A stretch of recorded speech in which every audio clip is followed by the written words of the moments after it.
Part 1. The Cursed Cards. It was a rainy afternoon in early October when Emily Carter first laid eyes on the deck.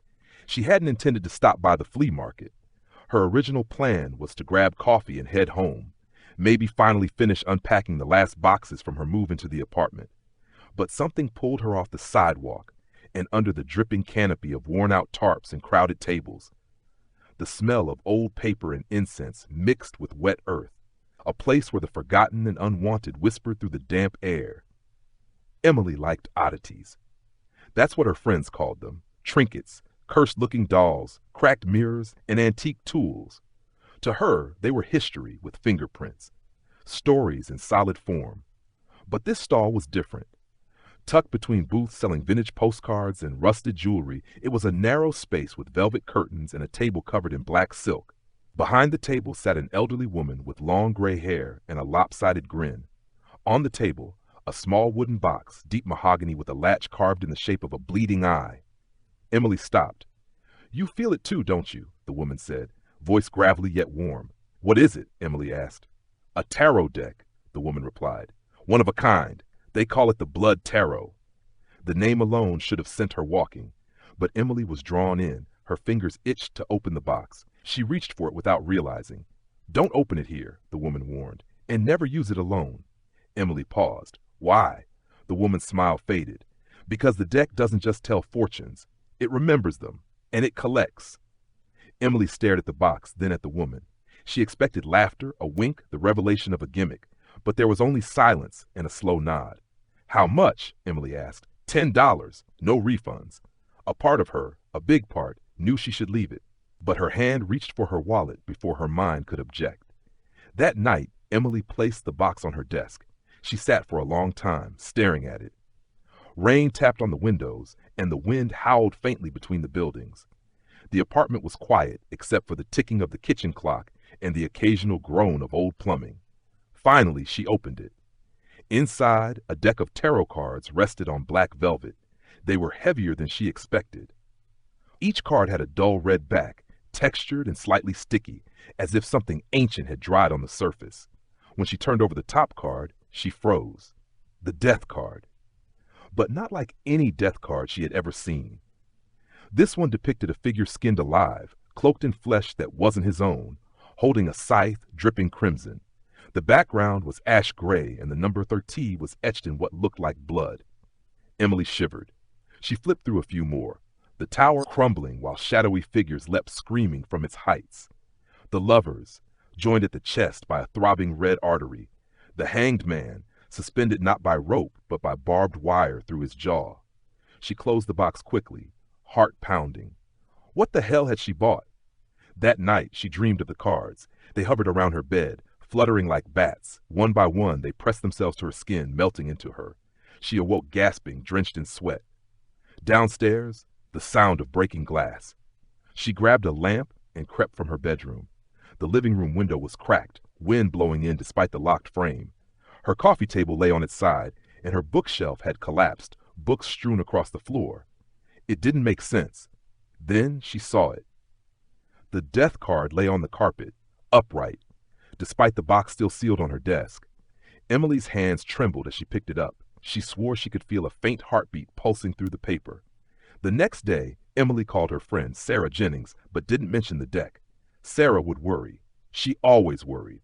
Instead, she went online, searching for anything related to blood tarot, cursed cards, or haunted tarot deck. Most of the results were Reddit threads, creepypastas, or vague references to dark art. But then she found it. An article from 1972, archived from a New Orleans occult magazine, Madeline Rowan and the Deck of Red. According to the article, Madeline was a gifted seer who created a tarot deck using a ritual involving her own blood and skin from human donors, some willing, most not. The deck reportedly granted unnerving accuracy at the cost of sanity. Every person who used it eventually committed violent acts or vanished. Emily sat frozen, eyes glued to the screen. One name kept appearing: Dr. Thomas Blake, a professor of parapsychology at Blackmore University. He had written a thesis on cursed divination tools and referenced the deck directly, calling it a psychic parasite. Emily found his contact information in an old faculty listing and sent him an email. It was late, but she didn't care. Less than an hour later, he replied, "Subject, the deck you possess. Body, you must not use it. Do not draw from it. Do not sleep near it. I'll come tomorrow." Dr. Blake arrived the next evening. He was tall, gray-bearded, and serious-eyed, carrying a leather satchel and a bundle of sage. Emily explained everything: the flea market, the cards, the dreams, the window. When she finished, he looked at the box and nodded grimly. "It's real," he said. "More real than you know." "What does it want?" "Your mind," he said. "Your soul, eventually. The deck isn't just cursed, it's alive. It feeds on your energy the moment you interact with it. Each reading strengthens the link." Emily rubbed her temples. "Then how do I get rid of it?" "You can't," Blake said. "It chooses. Once you've touched it, you're marked." He took out a glass vial of salt, a black candle, and a small mirror. "I'm going to try a sealing ritual," he said. They began the ritual at midnight. Emily sat in a circle of salt, the deck in front of her.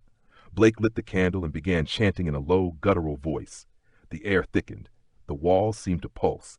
Then the candle sputtered and exploded. A cold wind burst through the room, though every window was closed. The mirror Blake had set down cracked into spider webs. And then they saw it. A figure in the hallway, barely visible, its mouth sewn shut, its eyes hollow. Emily screamed. Blake stepped forward, raising a talisman. The figure flickered and vanished. Blake staggered, blood dripping from his nose. "The deck won't be sealed," he gasped. "Not like this. It's too strong now." Emily rushed to help him. "What do we do?" He looked at her, pale and shaking. "We need to find Madeline Rowan's grave." The next morning, they tracked down records at the city archive. Madeline had died in 1938, her grave unmarked in a neglected cemetery outside town. Rumors claimed she was buried with one card in her hand, the original Fool.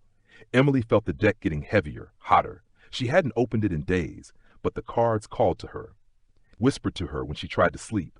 Images of the stitched-mouthed ghost haunted every dark corner. At the cemetery, they found the grave, half covered by ivy and dirt.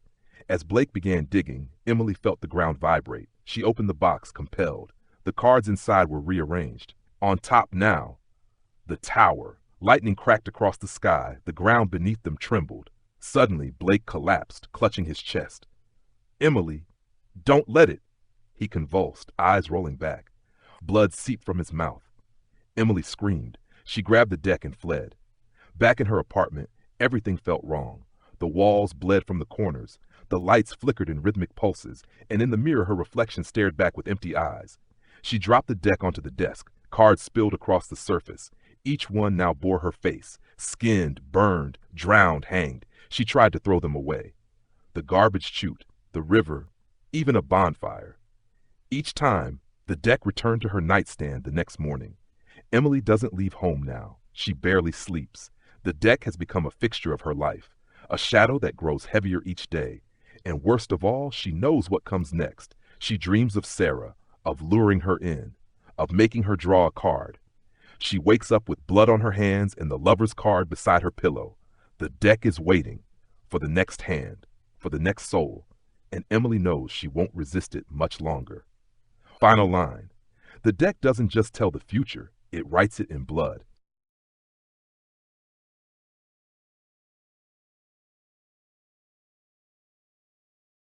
Part 2.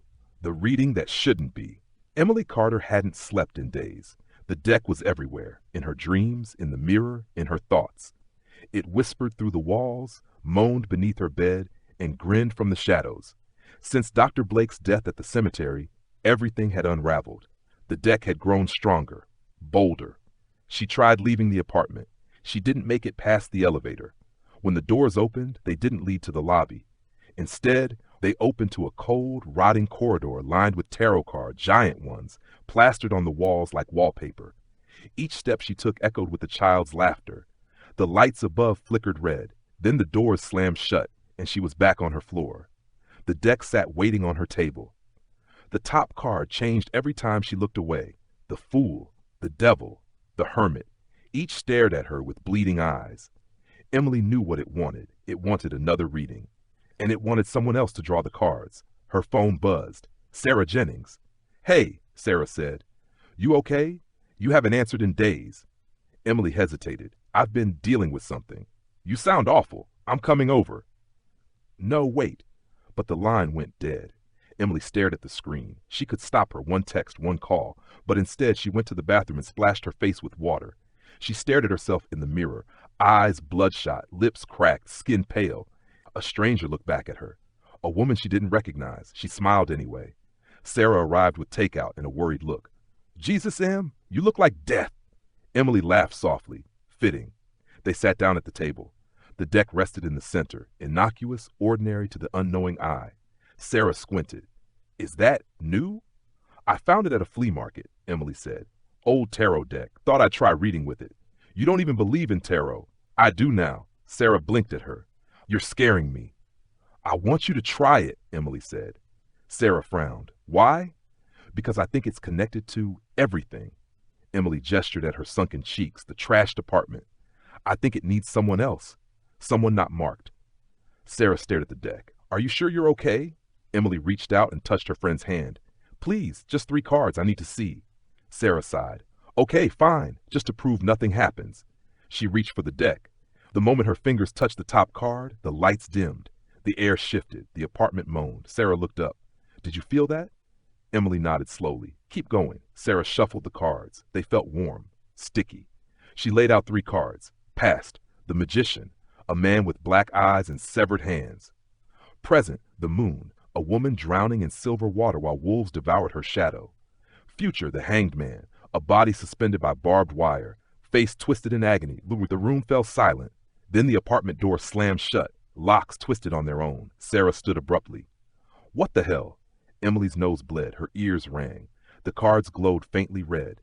Then came the voice. It didn't come from outside or inside or above. It came from behind reality. A voice like worms crawling through static. The blood must flow. The ceiling cracked. Shadows oozed from the corners of the room. Sarah screamed as the hangman card lifted into the air and rotated slowly. Invisible hands wrapped around her throat and dragged her backward into the wall. Her feet kicked against the floor. Emily rushed forward. Stop! Let her go! But the cards wouldn't obey her anymore. The deck was in control now. Sarah's scream turned to a gurgle. Her eyes bulged. Her body lit several feet off the ground. Then, just as suddenly, it stopped. Sarah dropped to the floor, gasping, clawing at her neck. The cards fell flat. The apartment fell silent. Emily dropped to her knees beside her. Sarah, I'm sorry. I didn't know. You lied to me. Sarah choked. What the hell is this? It was supposed to be a way to end it. I thought it wanted someone else. Sarah stared at her with wide, betrayed eyes. You were going to sacrifice me. Emily looked away. No, I thought maybe if it read you, it would leave me alone. Sarah stood trembling, tears running down her face. I'm leaving, she said. You can't, Emily whispered. Sarah turned to the door. It unlocked itself. Emily watched her go. As soon as the door shut, the deck snapped shut. The top card changed again. Judgment. That night, Sarah didn't answer her phone. Emily paced the apartment, panic twisting her gut. The deck sat in the center of the floor now, surrounded by salt. But the salt was starting to blacken. She called a psychic hotline. They hung up after she described the cards. She tried emailing paranormal forums. No replies. Then she received a message from an unknown number. I know what you're dealing with. I can help. Meet me, midnight, Raven Hollow Cemetery. There was no name, no photo, but Emily had nothing left to lose. Raven Hollow Cemetery was older than the city around it. Twisting iron gates, crumbling gravestones, and a permanent fog that clung to the earth like skin to muscle. Emily stood at the gate, the deck wrapped in black cloth in her bag. Emily Carter, said a voice. A man stepped from the shadows. Young, maybe mid-30s, long coat, eyes that didn't blink enough. I'm Ezra Quinn, he said. I'm part of a group that studies haunted artifacts. You believe me? He nodded. More than you want me to. They walked through the cemetery in silence until they reached a stone mausoleum. Ezra lit candles around the perimeter. Place the deck in the center, he said. She did. He began chanting. The wind picked up. A scream echoed through the fog. Ezra held up a shard of obsidian and touched it to the deck. The cloth ignited. The flames turned black. The ground shook. From the deck, smoke poured upward and formed a face. Stitched mouth, hollow eyes. Ezra stumbled back. It's not just a cursed item, he said. It's a prison, a soul trap. For who? Not who, he said. Many. Emily stared at the flames. How do I destroy it? You can't, but you can finish it. What does that mean? There's a final spread, 10 cards. If read correctly, it severs your link. But the risk, if you fail, you die. But not just die, you become part of it. Emily looked at the burning deck, now untouched by the fire. I'll do it, she said. Ezra nodded grimly. Then we begin tomorrow. Back at her apartment, Emily found Sarah's scarf on her couch. She picked it up, heart aching. She texted, I'm sorry, I'm trying to end it. No reply. The deck sat calmly, almost smug. She dreamt of 10 cards fanned across her chest, each one carving into her skin. She woke up bleeding. The next day, Ezra arrived with relics, protective charms, enchanted mirrors, salt water, and a small bound tome in Latin. They prepared the apartment like a war zone. Are you ready? He asked. Emily nodded. He drew a circle in chalk. Sit in the center. Place the deck in front of you. You must draw exactly 10 cards, no more, no less. Interpret them out loud. If you lie, if you hesitate, I know. The clock struck midnight. She began. Card 1, the Fool, a child stepping off a cliff into fire. Emily felt a sharp pain behind her eyes. Naivety. Beginning. But also blind trust. Card 2, the High Priestess, a veiled woman with bleeding eyes. Secrets, knowledge that should stay buried. The room chilled. Card 3, the Lovers, Sarah and Emily, hands bound in barbed wire. Connection, choice, guilt. Her hands shook. Card 4, the Tower, their apartment building struck by lightning. Destruction, collapse, revelation. Ezra whispered prayers behind her. Card 5, the Devil, a mirror image of Emily smiling with sharp teeth. Addiction, temptation, the part of me that wanted this. A moan echoed from the walls. Card 6, the Moon, a field of corpses under silver light. Madness, illusion. Card 7, Death, her own face, skin peeling off. Change, ending, or maybe becoming. Card 8, Judgment, Blake rising from his grave, mouth screaming, accountability. Card 9, the Hanged Man, Sarah again, suspended, still alive. Sacrifice, waiting. Tears rolled down Emily's cheeks. Card 10, the World. Emily standing in a circle of blood, surrounded by screaming faces. She hesitated. Ezra shouted, interpret it. She sobbed. Completion, the end of a journey, or the beginning of a prison. The cards pulsed with red light. The apartment groaned. Then silence. The deck turned to ash. The candles snuffed out. Ezra stepped forward, trembling. You did it. Emily didn't move. Her eyes were blank. She blinked. The mirror behind them cracked. In the reflection, Emily smiled, but her eyes were gone. Final line. The reading ended, but the deck had already drawn its final card. Emily herself.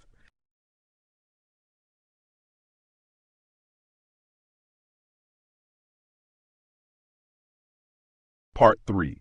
The Final Spread. Emily Carter wasn't the same. After the 10-card ritual, something inside her had shifted. Slightly at first, like the tilt of a crooked picture frame. Then the changes grew. Dreams became real. Mirrors no longer reflected her face, and shadows clung to her steps like loyal pets. Ezra Quinn had declared the deck destroyed. Its ashes remained in a sealed iron urn beneath layers of salt and sacred twine. But Emily knew better. The ritual hadn't ended it. It had only opened the door. In the weeks that followed, Ezra tried to reach her. He knocked on her apartment door, left voicemails, sent texts. Emily, something is wrong. I saw your reflection blink when you didn't. You're not free. It's still with you. But Emily didn't respond. She no longer needed to. She heard voices in the walls, understood whispers in the wind. The tarot deck might have been ash, but its spirit had entered her. She had become the final spread. Ezra didn't give up.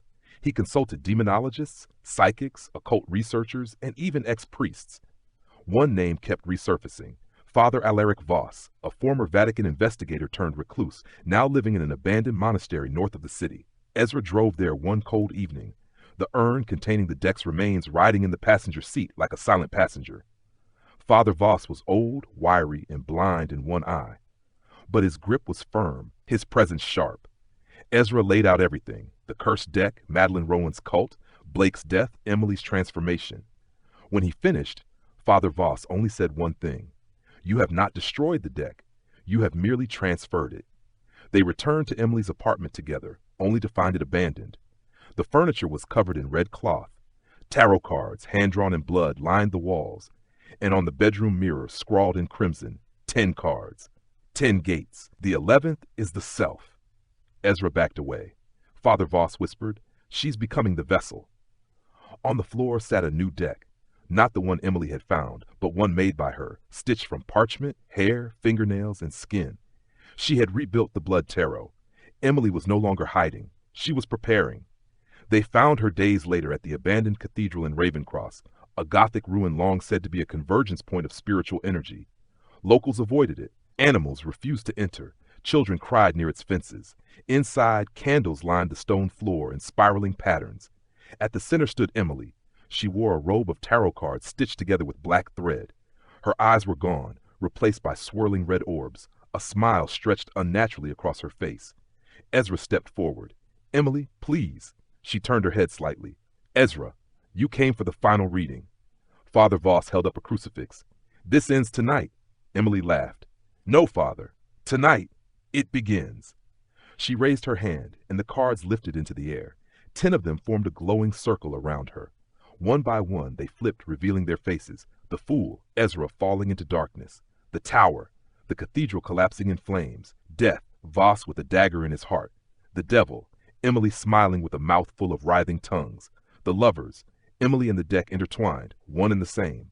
The World, reality fracturing into shards. Judgment, a courtroom filled with skeletons. The Hanged Man was strung upside down, eyes gouged out. The High Priestess, Madeline Rowan, reborn. The Moon, everything bathed in crimson madness.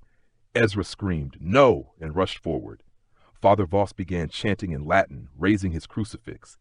Emily lifted her hands, and the world broke. They weren't in the cathedral anymore. They were inside the spread. The walls were gone. The floor was an infinite plane of red and black, card symbols swirling beneath their feet. Above them, a spinning sky of screaming faces. Each card they had seen now floated around them as reality itself. Ezra staggered. "We're inside the deck," Father Voss growled. "We must complete the spread before she does." "But how?" "Each card is a gate. We must close them, one by one." They ran toward the Fool. It stood like a statue, Ezra's doppelganger, stepping off an unseen cliff. Father Voss held out a silver coin engraved with runes. "Throw it!" Ezra did. The coin struck the statue's heart. It screamed and dissolved. One down. But as they turned, the devil charged. It was Emily again, monstrous, with claws and tendrils. Ezra fought her with salt daggers. Voss chanted sacred names. It took everything to banish that card. 2 down. Each gate tested them. The tower collapsed endlessly, crushing them again and again until Ezra learned to sacrifice a memory to stop the loop. The Lovers required Ezra to choose, let go of Emily's memory, or die. He chose to forget her. The Moon tried to drive Voss insane. It succeeded, but only partially. By the time they reached the final card, the High Priestess, Ezra was bleeding, limping, mind unraveling. The card opened into a throne room made of glass. On the throne sat Madeline Rowan, alive, smiling. "You brought her back," she said to Ezra. "The girl was the key. She always was. Now she is me, and I am the deck." Emily stepped forward from the shadows, her face a blank canvas. Ezra cried, "Emily, fight her!" She blinked. Something flickered in her eyes. "I remember," Rowan snarled. "No, you are me now." Ezra ran to Emily, held her face. "Emily, you are not the deck. You are not Rowan. You are you." She shook violently. Rowan screamed and charged. Emily held up the last card, the World. She crushed it. Light exploded. The card realm shattered. Ezra awoke back in the cathedral. Father Voss lay beside him, dead, his crucifix melted. Emily stood at the altar, breathing hard. She was herself again, but in her hands was the deck, pristine, whole. She looked at Ezra. "I couldn't destroy it, I know, but I can keep it from spreading. How? I'll draw the 11th card." Ezra froze. "There is no 11th card." She smiled sadly. "There is now." She reached into the deck and pulled one last card, the vessel. It was blank. Then her face appeared. Emily burst into flame, not fire, but light. The deck turned to stone. Ezra screamed her name. When the light faded, the cathedral was empty. Only the stone deck remained. Years passed. Ezra wrote a spread, a true story of cursed divination. Few believed him. The deck remained sealed in a private vault, until one day it vanished. No break-in, no sign, just gone. And in a quiet antique shop in a small town, a wooden box appeared on a dusty shelf. A box with a bleeding eye for a latch, waiting.